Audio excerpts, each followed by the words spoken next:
Shalom, frères et sœurs dans le Seigneur. Est-ce que vous pouvez m'aider à saluer votre voisin de gauche, de droite? Partagez la joie dans la présence du Seigneur. Il fait beau vivre dans sa présence. Nous saluons même ceux qui nous suivent en ligne, même ceux qui vont nous suivre après.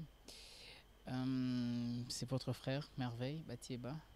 Je suis encore très, très heureux d'être avec vous aujourd'hui, partager la parole du Seigneur.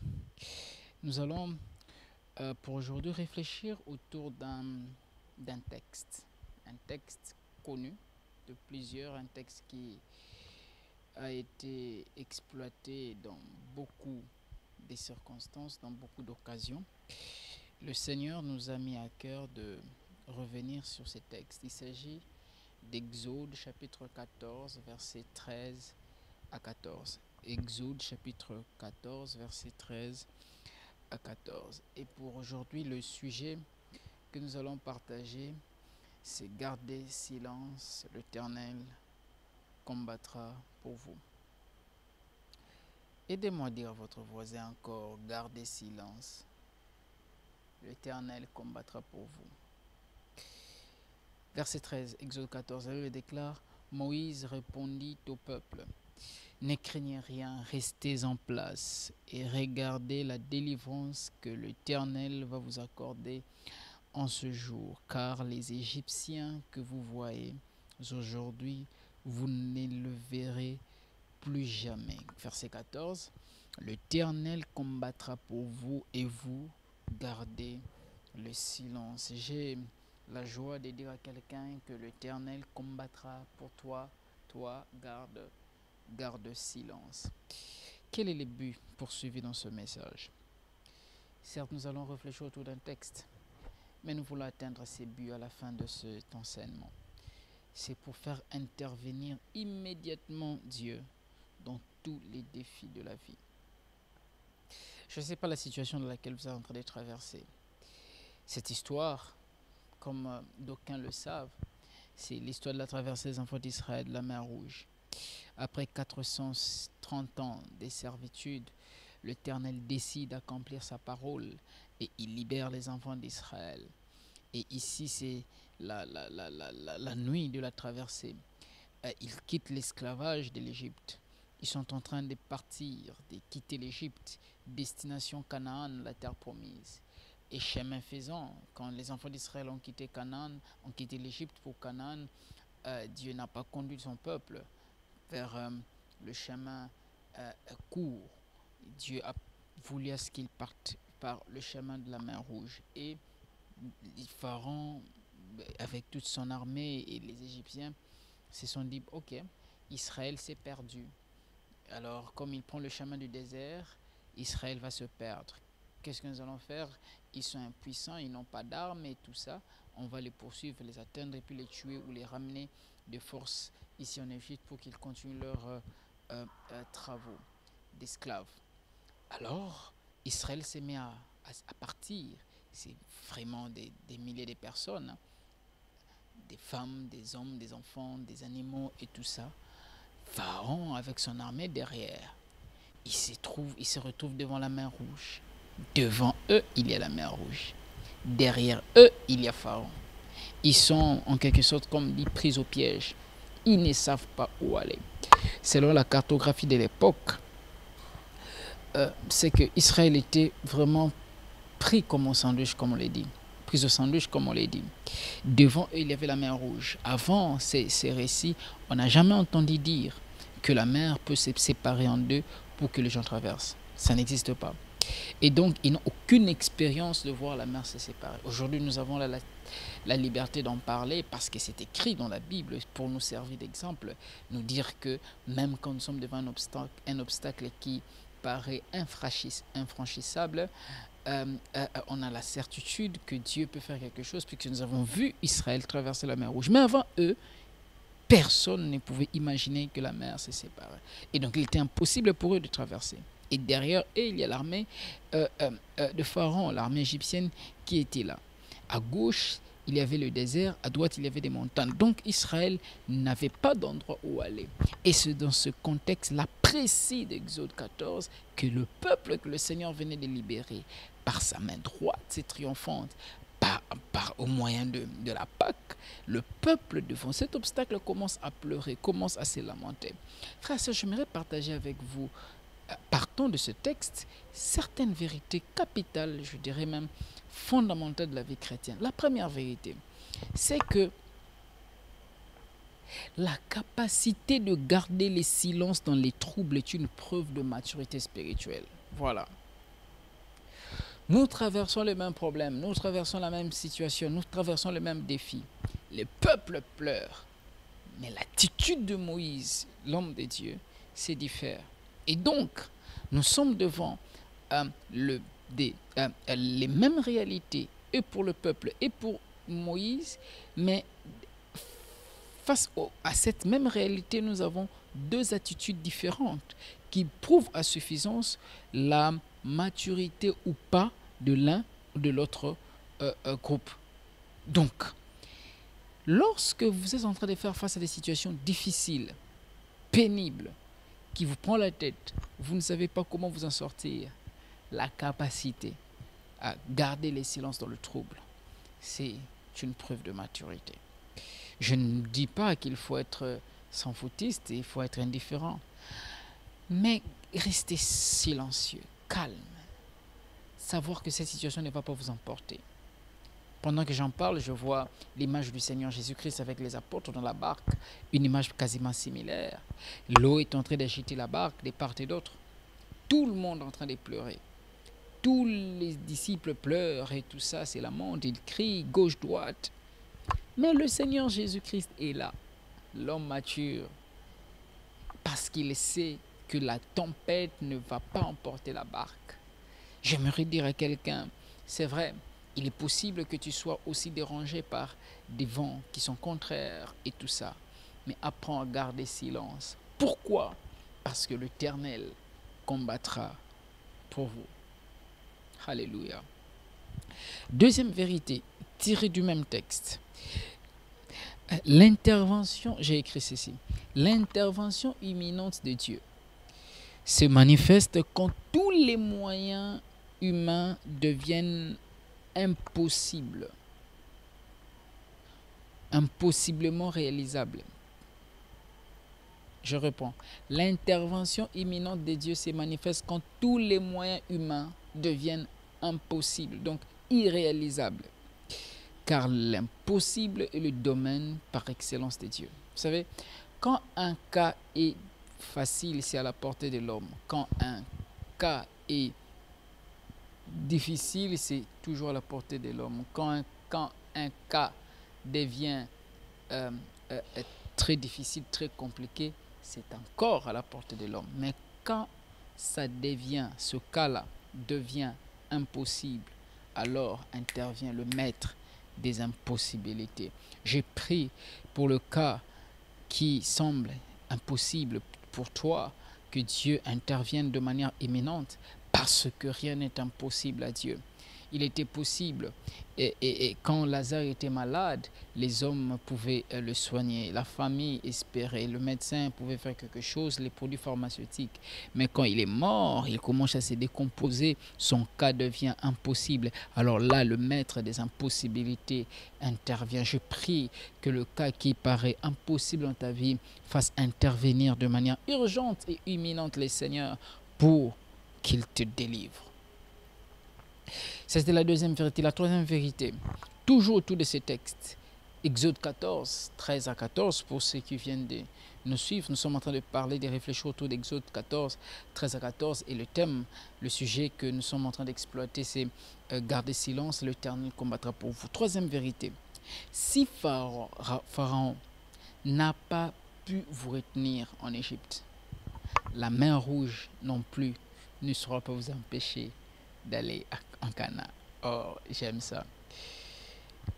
Israël est resté pendant plus de 4 siècles en Égypte. Depuis Joseph jusqu'à Moïse, il s'est levé un roi qui ne connaissait pas Joseph. Et puis le peuple est assujetti. Beaucoup d'années, ils sont là, tous hébreux, esclaves. Mais quand l'Éternel décide de descendre, il dit à Moïse dans Exode 3, « J'ai vu la souffrance de mon peuple. J'ai entendu les cris que leur font pousser leurs oppresseurs. Je suis descendu moi-même pour les délivrer. » Dieu ne descend pas, on ne voit pas Dieu descendre. Non, il passe par Moïse. Mais il passe par des signes, des plaies, des miracles et libère les enfants d'Israël. Même quand Pharaon avait le cœur endurci, Dieu a utilisé sa force, sa toute-puissance, El Shaddai. Il a délivré Israël. Si Pharaon, qui est le représentant d'un Dieu païen sur terre, et qui est même l'image du diable, de l'ennemi, n'a pas pu retenir Israël, Israël est sorti même après 4 siècles de souffrance, d'esclavage. Ce n'est pas la mer Rouge d'aujourd'hui qui va empêcher Israël de traverser. J'ai la joie de te dire que la situation qui ne t'a pas tué hier, ce n'est pas ce nouveau problème qui va empêcher Dieu d'agir. Si Pharaon n'a pas pu te retenir, la mer Rouge va s'ouvrir pour te laisser partir. Alors, il faut toujours par moment se servir de miracles d'hier pour solidifier la foi d'aujourd'hui et espérer à ce que le Seigneur fera demain. David l'a dit à Goliath, à Saül, il l'a dit, « L'Éternel qui m'a délivré des griffes de l'ours, vous voyez, et des pattes de lion, mais délivrera aussi de cet incirconcis. » Il parlait d'une expérience passée. Il s'est basé sur cette expérience passée, inconnue de gens. Mais pour fortifier sa foi d'aujourd'hui afin d'affronter Goliath, j'aimerais dire à quelqu'un, hier tu étais sous l'esclavage des pharaons, tu étais sous l'esclavage du péché, du monde, de Satan, de la chair. Vous voyez, et le Seigneur t'a libéré du monde, t'a libéré de la chair, t'a libéré de l'esclavage, t'a libéré de la loi et tout ça. Et aujourd'hui tu es enfant de Dieu.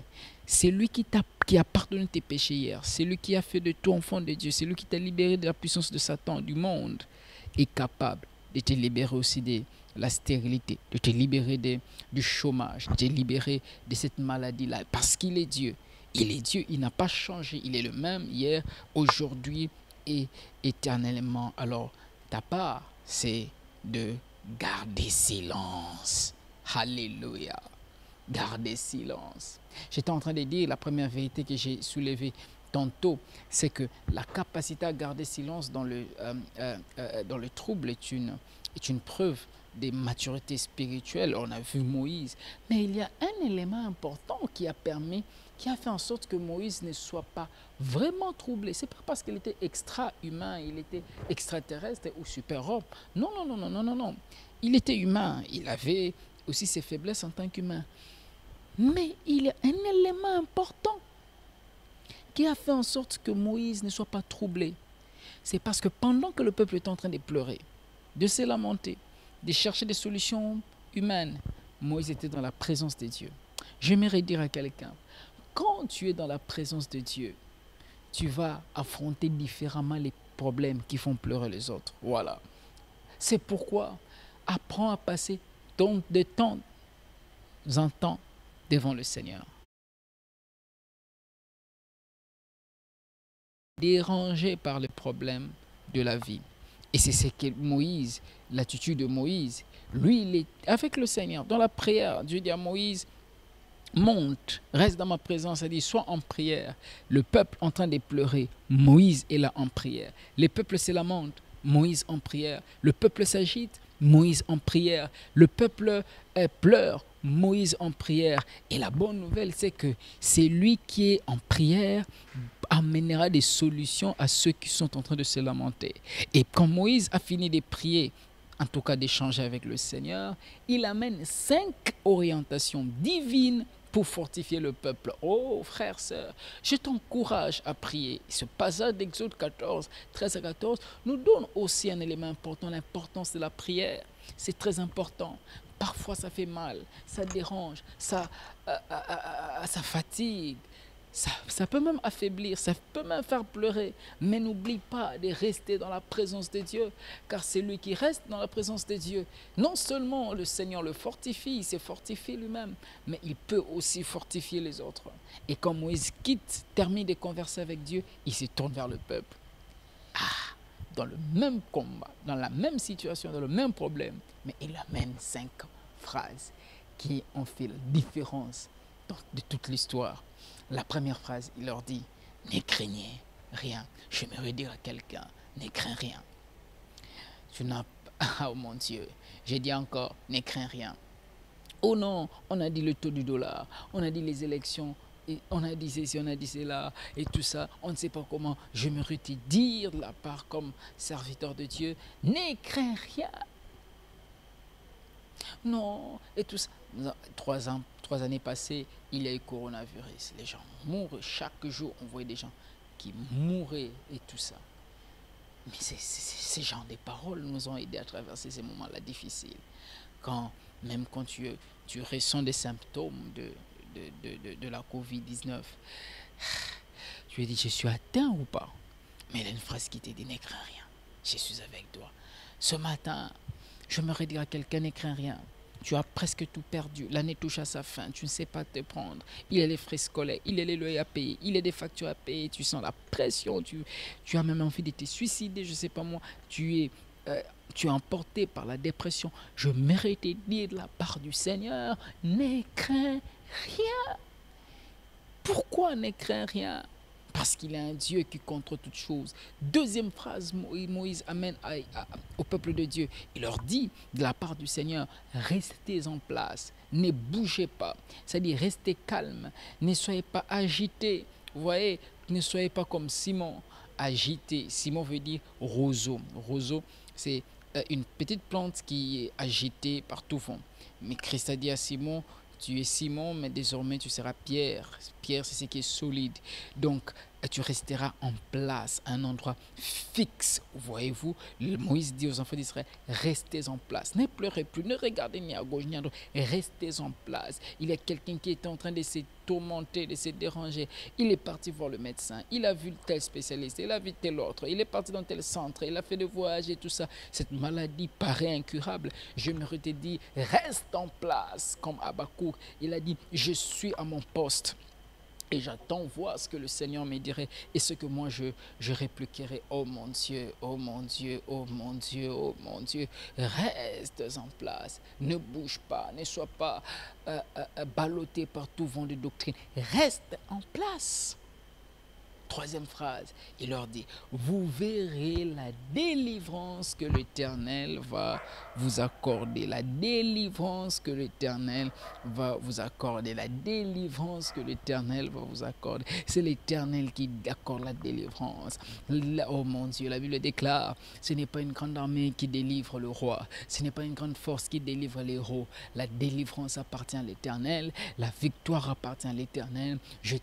Je te présente le Dieu qui délivre. Il délivre de la mort, il délivre de maladies, il délivre de l'envoûtement, il délivre de la sorcellerie, il délivre du péché, il délivre des condamnations. La délivrance appartient à l'Éternel. La délivrance n'est pas l'œuvre de l'intellectuellement possible. La délivrance n'est pas l'œuvre du rationnellement réel. La délivrance est l'œuvre de Dieu. Et je prie le Dieu qui délivre, te délivre au nom de Jésus. Quatrième phrase, les Égyptiens que vous voyez, vous ne le verrez plus jamais. Quand souvent je lis cette phrase, je me rappelle toujours d'une parole du pasteur. Il dit, les Égyptiens que vous voyez. Ça signifie que les Égyptiens que vous ne voyez pas et vont rester vivre. Mais ce que vous voyez, là, vous ne le verrez plus jamais. Pourquoi?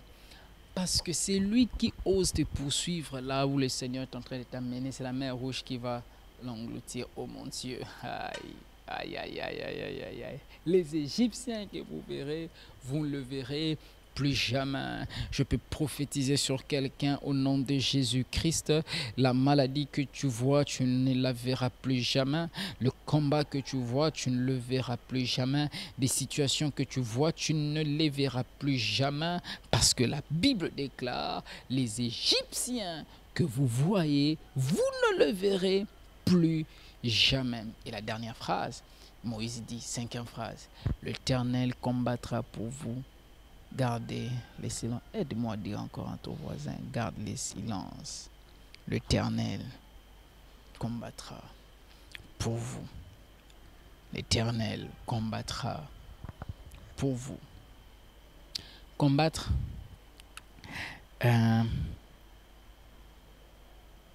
vient de l'hébreu, ici le mot combattre utilisé ici vient de l'hébreu taerishun. Aresh, Eresh signifie combattre, en fait, vient de l'hébreu ilahem, lahem. Et puis garder silence, c'est taerishun, aresh, eresh. Garder le silence, ça dit taisez-vous. C'est un groupe de mots qui amène la quiétude dans la vie de l'homme parce qu'il sait que ce n'est pas lui qui combat. Je vais l'expliquer mieux.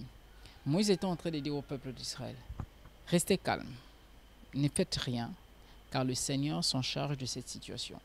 Vous n'avez pas la capacité de détruire ce problème. Le Seigneur lui-même s'en charge. Et le problème, c'était quoi? À leurs yeux, le problème était la mer Rouge. Moïse dit aux enfants d'Israël, gardez silence. Quand je lis ces passages, ici nous sommes dans Exode 14, on est en train d'analyser Exode 14, mais déjà bien avant dans Exode 12, l'Éternel avait dit aux enfants d'Israël de tuer l'agneau, de prendre le sang de l'agneau, de placer sur les linteaux de leur porte, de sorte à ce que quand l'ange de la mort passera partout où il y aura le sang, il n'entrera pas. Je pose la question, Église de Dieu. Le sang a quelle couleur? Le sang a la couleur rouge. Ok. Et nous sommes devant quelle mer? Nous ne sommes pas devant la mer bleue, ou la mer noire, ou la mer blanche. Nous sommes devant la mer rouge. Mais écoutez ce que le Seigneur m'a révélé. L'Esprit de Dieu a illuminé mon esprit et ça m'a beaucoup réjoui. C'est lui qui a déjà expérimenté la Pâque avec le sang de l'agneau n'aura pas peur d'affronter la mer rouge, la mer qui est rouge. Car la couleur rouge du sang est plus puissante que le nom rouge de la mer. La mer a le nom rouge. Mais nous avons le sang rouge de l'agneau. Oh mon Dieu, oh mon Dieu, oh mon Dieu. Hey! Je parle à des gens qui ont expérimenté la Pâque en Égypte. Ils ont vu le sang, ils ont touché le sang qui a la couleur rouge. Ils ont appliqué le sang sur le linteau de leur porte. Le sang rouge de l'agneau a épargné toutes les familles de la mort. Maintenant, c'est fait que nous nous retrouvons devant la mer qui est comment? Qui est rouge, oh mon Dieu. Mais je me rappelle que le sang rouge a fait quelque chose. Puisque j'ai déjà l'expérience du sang rouge, je n'aurai pas peur d'affronter la mer rouge. Oh mon Dieu, oh mon Dieu, oh mon Dieu, oh mon Dieu, oh mon Dieu, oh mon Dieu. Le passage de la mer rouge renvoie pleinement à l'œuvre de la croix. L'œuvre de la croix, c'est le plus grand miracle de l'Ancien Testament. Frères, sœurs, c'est lui qui passe par la croix n'aura plus peur d'affronter la mort ou la vie dans la vie de tous les jours. C'est lui qui passe par la croix, qui expérimente l'œuvre de la croix. Jésus-Christ est par son sang qui nous a sauvés, qui nous a rachetés, qui nous a libérés, qui nous a transformés. Nous avons la pleine assurance en lui. Nous fondons notre foi en son œuvre.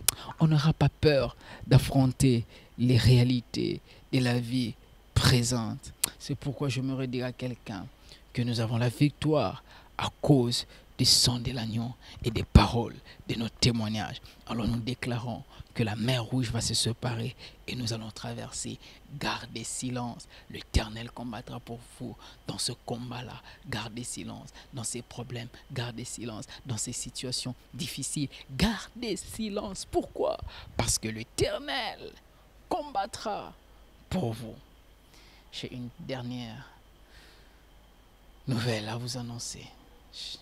Que Dieu vous bénisse.